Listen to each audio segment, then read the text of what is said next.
ನೋಡಿ ಮೈಸೂರು ಆನೆ ಪಳಗಿಸ್ತಾ ಇರೋದು ಇದು.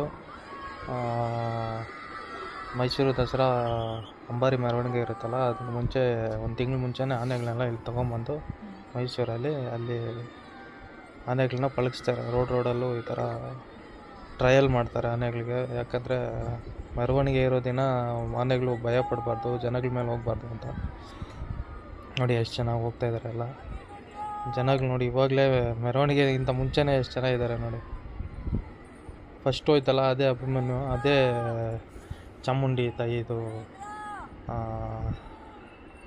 ಅಂಬಾರಿನ ಹೊರೋ ಆನೆ ಅದೇ ಅಭಿಮನ್ಯು. ಇದೆಲ್ಲ ಮಿಕ್ಕಿದ ಆನೆಗಳೆಲ್ಲ ಅದ್ರ ಹಿಂದೆ ಬರೋ ಆನೆಗಳು.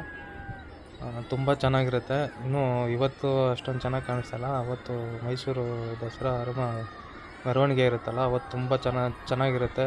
ಲೈಟಿಂಗ್ಸ್ ಎಲ್ಲ ಬಿಟ್ಟಿರ್ತಾರೆ, ಜನ ಇನ್ನೂ ತುಂಬ ಇರ್ತಾರೆ. ಆಮೇಲೆ ಜನಕ್ಕೆ ಸೇಫ್ಟಿ ಎಲ್ಲ ಚೆನ್ನಾಗಿ ಮಾಡಿರ್ತಾರೆ, ಪೊಲೀಸವರು ತುಂಬ ಇರ್ತಾರೆ ಅವತ್ತು. ನೋಡಿ ಎಷ್ಟು ಆನೆಗಳು ಹೋಗ್ತಾಯಿದೆ ನೋಡಿ. ಬಟ್ ಇವೆಲ್ಲ ಆನೆಗಳನ್ನೂ ಅವತ್ತು ಮೆರವಣಿಗೆಯಲ್ಲಿ ಬಿಡಲ್ಲ. ಫಸ್ಟ್ ಹೋಯ್ತಲ್ಲ ಅಭಿಮನ್ಯು, ಅದೇ